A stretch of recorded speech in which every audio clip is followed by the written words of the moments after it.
Good afternoon, everyone, and welcome to this session, which forms part of the Career Services Green Careers Festival in association with Cambridge Zero. I'm really pleased to be joined today by Jenny Rose. Jenny is an Earth Observation Policy Officer working at DEFRA, and she's kindly agreed to speak about her career path to date, which includes time spent in a variety of environmentally focused organisations, and also, of course, about her current role at DEFRA. She also gives some career hints and tips, drawing on her experiences to date. We do hope there will be time for some of your questions at the end of Jenny's talk, so please do just pop them in the chat as we go along. Otherwise, it's over to you, Jenny, and thank you so much for joining us. Thanks very much, Sally. I'm just going to share my slides. I do actually have some. So can you see that? Yes. Yep. Perfect. Great. Yeah, so hi, I'm Jennifer Rose. As Sally said, I'm a policy officer in DEFRA. I work in the Earth Observations policy team, which is basically a team which looks at satellite technology, drone data, aerial photography, and looks at how it can be used for monitoring and helping increase efficiency. So I'll go into that a little bit more later on, but I'm just going to talk to you today about my career path from when I graduated 5 years ago up until now, pretty much, and even a little bit into potential future. So yeah, anyway, without further ado, I'll begin. Graduated 5 years ago from Royal Holloway University, which is in Surrey. It's technically University of London, but is quite far away from London, I think. It's, at a stretch, I think. So I did geography as my degree, and that was a really good one to do because it was very broad ranging and covered a lot of subjects within itself. So that's me with my graduation hat, standing next to my boyfriend, now fiance. So we're getting married in June. So nice to have come away from uni with a husband as well. On top of that, I think university, what was really I learned a lot from that. I learned in terms of having to manage my time. As a lot of you here will know, university is full of deadlines and tasks and even upcoming exams in a lot of cases. And I very much learned how to prioritise my tasks. I kept a diary for myself, made sure I knew when things needed to be completed. And I did actually enlist the help of a mentor to help me with that, because it was something I struggled with for quite a while, and I'd recommend you do the same, just because it really did help me sort of get things in order and be absolutely certain of what I was doing, where I was going. So with a geography degree, there were quite a lot of pathways open to me. I then moved on to some volunteering. So this is actually something I did at university as well. Very much highly recommend it, because volunteering, it's something that you can do outside of your normal study/work, but you can do it in something that you enjoy or want to learn a bit more about. It gives you a lot of skills, it helps you network with people, and it's generally just a lot of fun, and it gives you a nice feel-good sort of feeling, because you come away knowing that you've helped someone out, you've done something good. And I think it's just a real boon to have that on your CV, so you're not just working, you're going above and beyond that as well.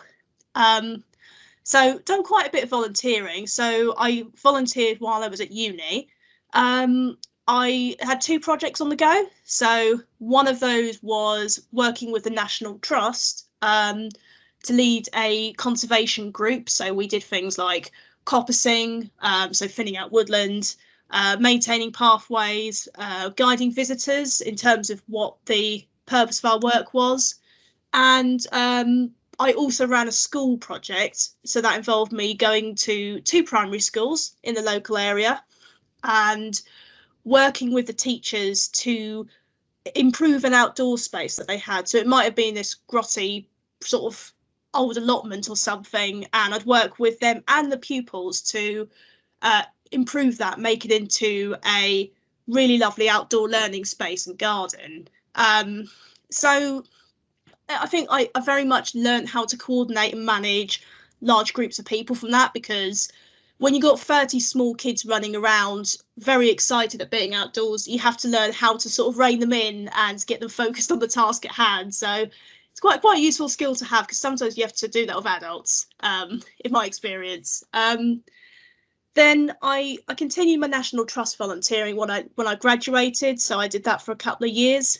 One thing I will say is, when you first graduate, you may find that you're out of a job for a few months, and volunteering is a really good way to fill the time while you're making applications. So I found I did volunteering every Tuesday and Saturday, and again, it helped me make those networks and find out what opportunities were out there at the same time. There were a couple of jobs that I went for in the National Trust itself.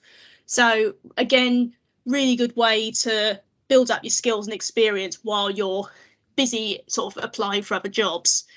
And I've been an RSPB volunteer since the end of 2019 in outdoor education. So it says similar to WWT role, and I'll go into that a bit more in a sec. But I would be teaching outdoor learning sessions to visitors, leading guided walks around the reserve, and doing indoor craft activities in bad weather. So I'm going to move on to my first role. So this is my first paid role.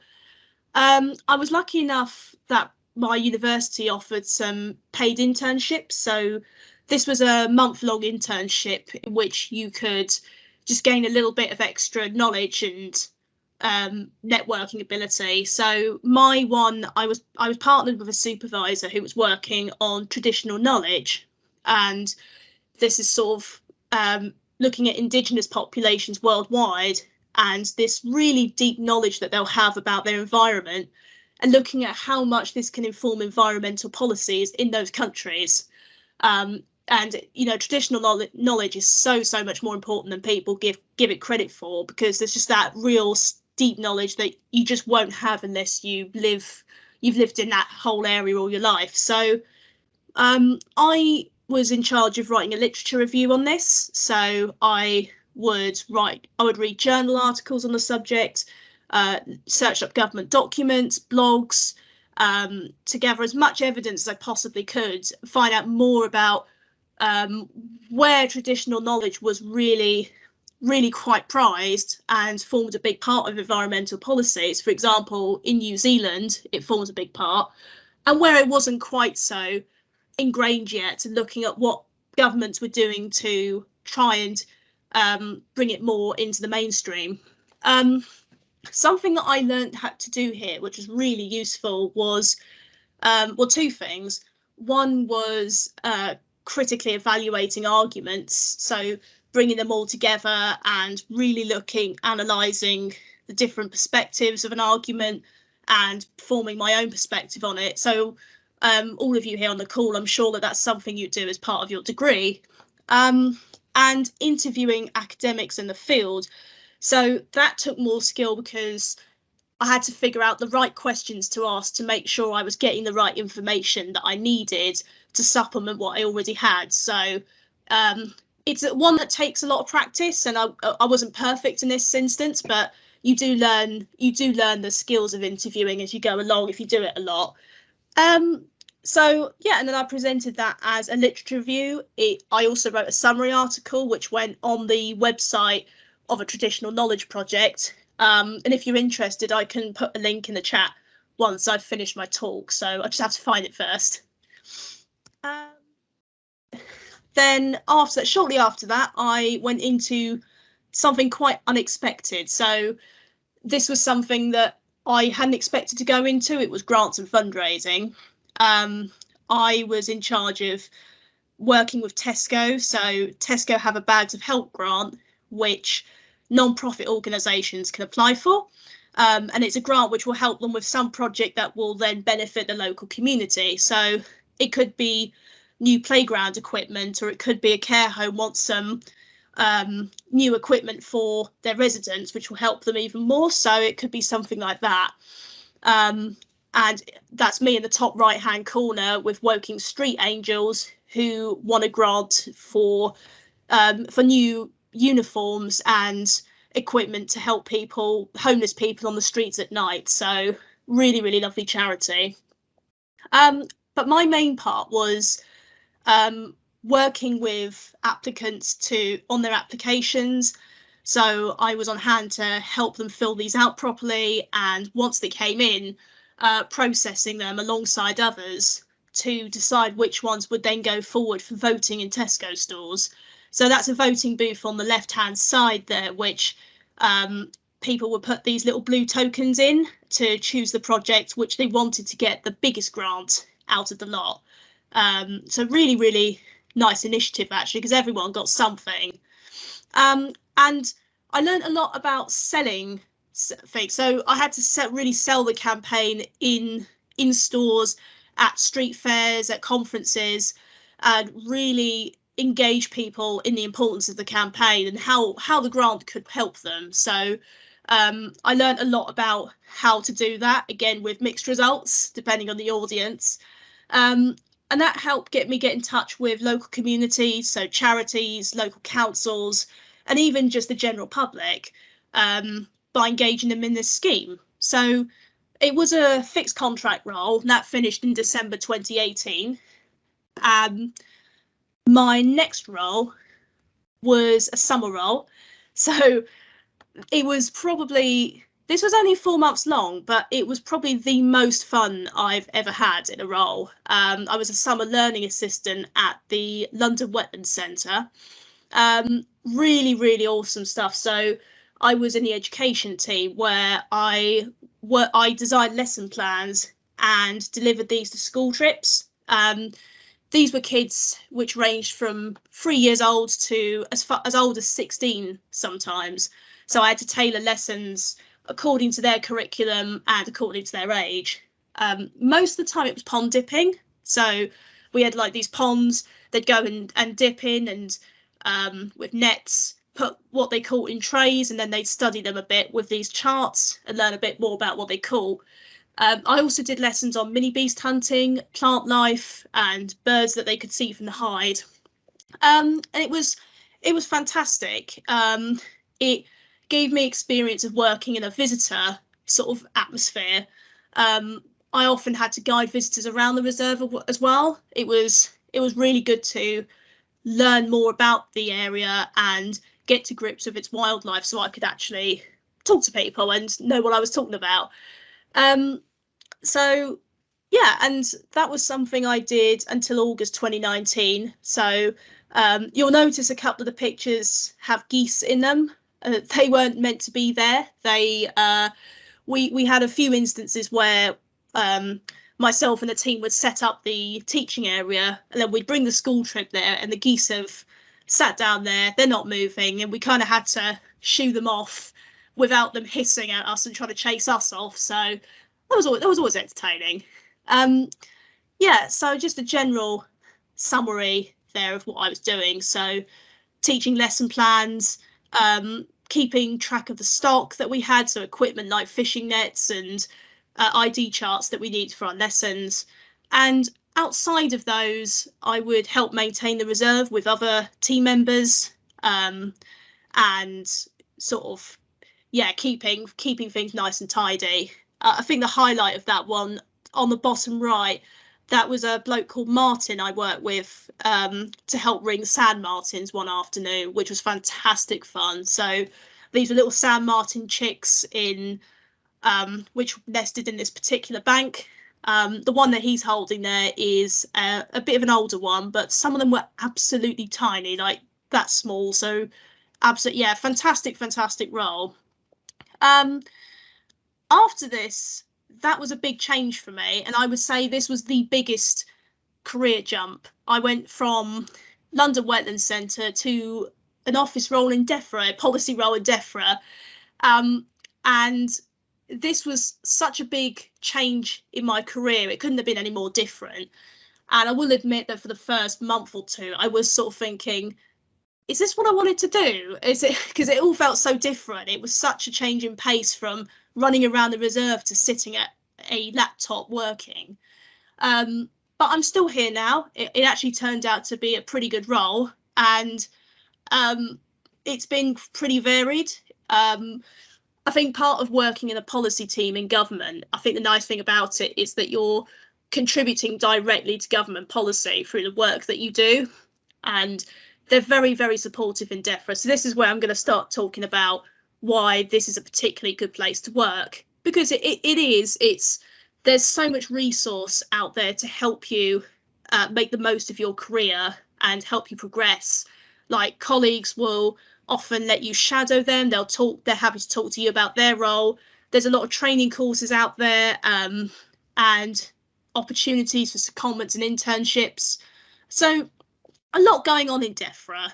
So, and what I've learned, my list there is just a few of the skills that I've either really improved or picked up brand new. So my writing skills, I'd never done minutes before, so that was like having to listen to a meeting and transcribe what was going on.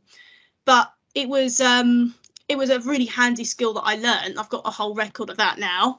Engaging stakeholders from government, externally, and even the general public, through workshops and R&D. Managing projects. I also help with publications. There's a lot that's going on, and the stakeholder engagement, I think my highlight of that is having met Brian May in my second week in the role, who's a big advocate of badger conservation. So yeah, massive highlight. And then my plan for the future, there are a number of possibilities. I mean, I think we all like to think about where we might be in the future, next year or the next 5 years. At the moment, my main plan is perhaps starting a part-time master's degree, again at Royal Holloway, because I can't stay away from it. And a second option is maybe finding a new role in DEFRA, getting promoted to another grade, which it's not just for the salary, although that is nice, but it's also about going up a grade does help expand your horizons, and you get more directly involved in really impactful pieces of work. So that's something I'm quite keen to do, or something else. And I put that in because sometimes life throws us unexpected curveballs, and you end up doing something completely different to what you thought you were going to do. So who knows? It's all a bit. Now that we seem to be able to do things more normally again, it's now a good time, I think, to start really reflecting on that. So I'm just going to give some general career advice, and then I'm going to move on for my final slide to talk specifically about the civil service. So my 4 main tips. First one, network. Absolutely network. You want to build up as many contacts as you can, and those can be from volunteering, any societies that you're in, and people affiliated with those. If you've got any part-time jobs going at uni, again, that could be a network, and just generally exploring those. I think the more contacts you have, the more you can build upon those to make decisions in the future. And I think one of those contacts could come from volunteering. So that brings me to my second point. As I said earlier, volunteering is a really good way to build up experience and make contacts, learn some new skills, build up your knowledge in an area. And it also can help you decide where your interests lie. So it can open some new doors for you altogether. So I would say in terms of that, engage as much as possible with extracurricular stuff. My third tip,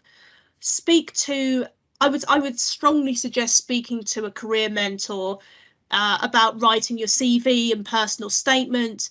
I found that really useful when I was at university, because they came up with tips that I hadn't even thought of, and it really helped me land that first internship. So very useful, would recommend.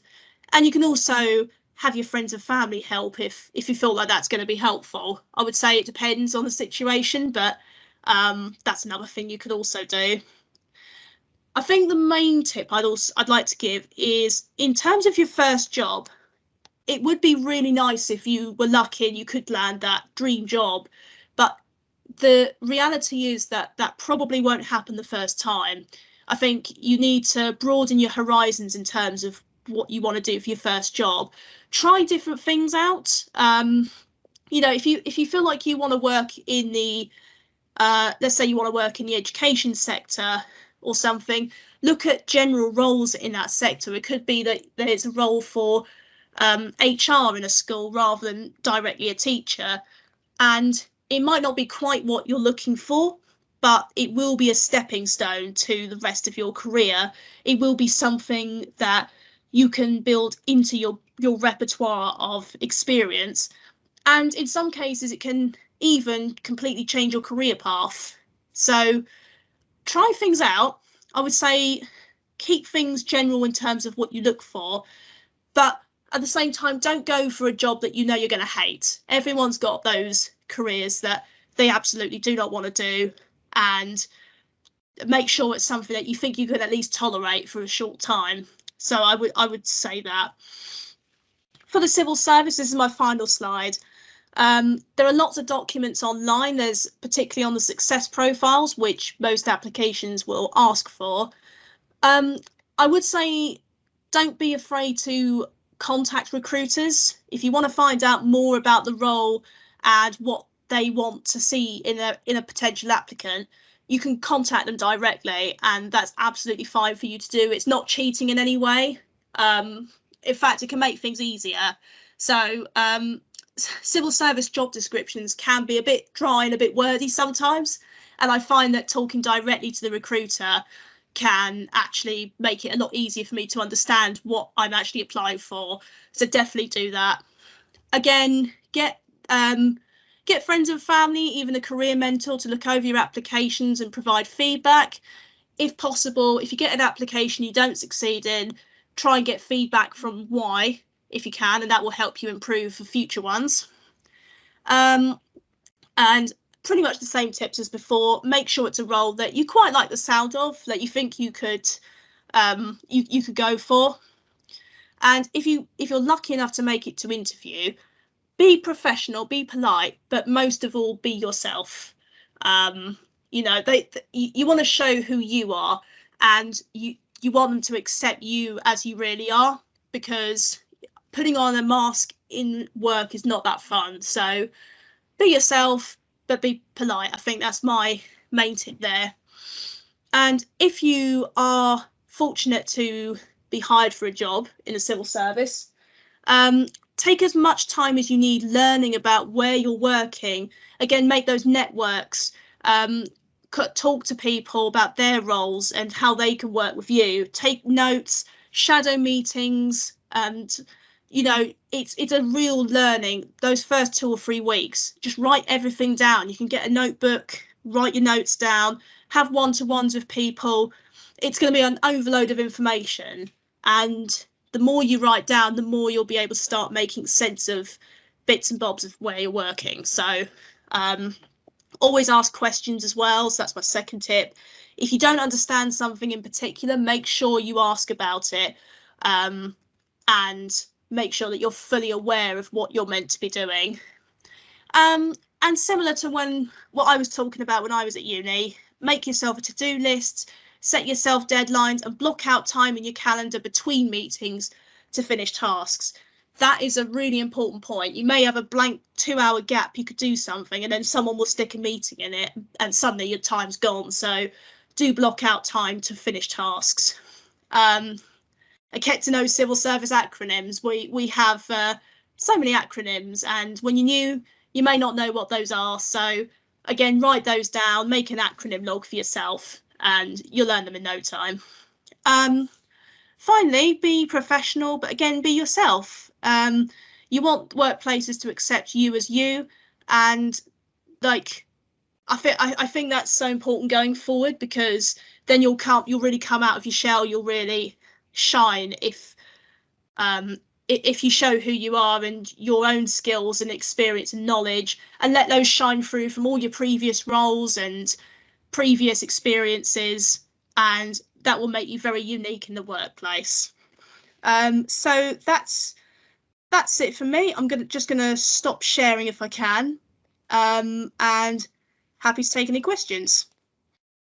Thank you so much, Jenny. I think there's a couple of questions. I can put them together for you.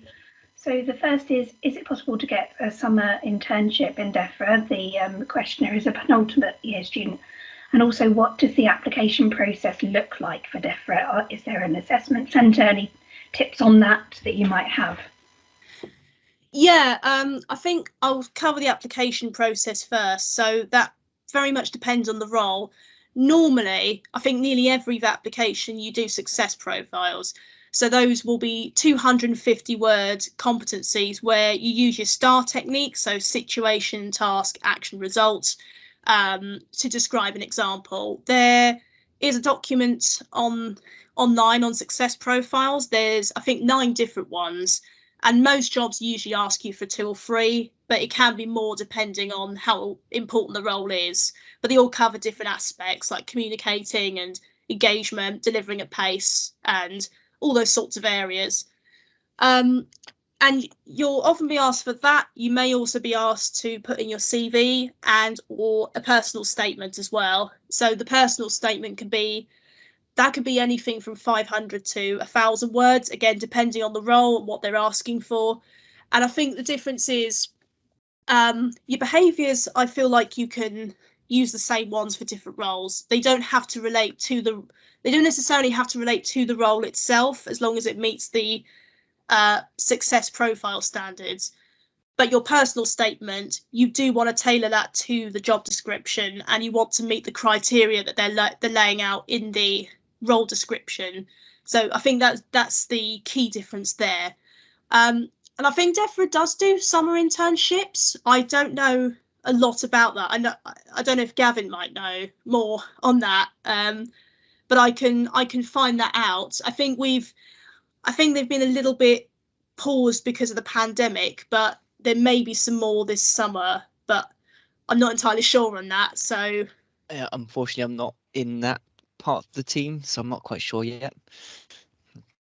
Something I also forgot to mention as well is, in terms of applying, there's also programs like the Fast Stream program, where there's a series of steps to your application, including numerical tests and an assessment centre, and that will get you into a higher executive officer role straight off the bat. And it's a 2-year program where you do assessments and they keep track of your progress, and you have a supervisor working with you as well. So quite a number of ways to actually get into DEFRA, and that's just 2 of them: making general applications like I did, or going into the Fast Stream or direct appointment programs, which are very similar to each other, just for different grades.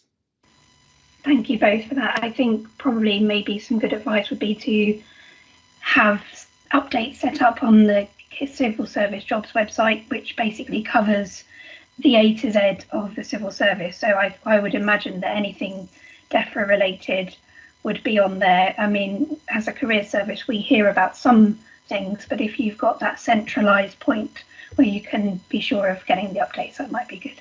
Then we have a question which you kind of touched upon, from going from working with geese to working in an office environment. How did you find that transition from working outside to an office environment, Jenny? It was very different. It was, I think, this was a role that I'd applied for actually a couple of months before I started the one at the Wetland Centre. And the reason I switched to that was because it was a permanent role, which was something that I was looking for. It was working in policy, which was ultimately an area that I wanted to go in. But I did have to get used to the transition. Having gone from a very chaotic reserve to suddenly a very quiet office where everyone's busy working on their computers, I found that I felt a bit scared to talk to people. But you should never feel scared of doing that, especially if you're new. Just, don't be afraid to just go up to someone and introduce yourself and say, "Hi, I'm new. Who are you?" Offer to have coffee with them, have a chat, one-to-ones. I found that in DEFRA, people were more than happy to talk to me, and they were actually really keen to set up appointments and find out more about who I was beyond outside of what my role was. So, just make those contacts really early on. And the more that you talk to people, the more that they'll like that office atmosphere will become less quiet. Like, I don't mean it'll be super noisy, but you'll be able to interact more with your colleagues, especially when you know what they're doing and you know who the right people are to go to for certain things. So yeah, just talk to people as much as possible. I'd say take the opportunity to shadow as many meetings as you can, and seek those out early on. Then you can find out what you prefer to do and what you feel you don't need to do. And that's something you learn over a good few weeks. It takes quite a while to find your feet. But yeah, there's plenty of training resource there and lots of people who are willing to talk to you and help you out. Okay, thank you so much for those answers, and thank you for your questions. I think we kind of overrun by a couple of minutes, but I hope everybody got a chance to put a question if you had one. So it just remains to say thank you so much to Jenny for coming along today and speaking to us, and thank you everyone for coming to listen.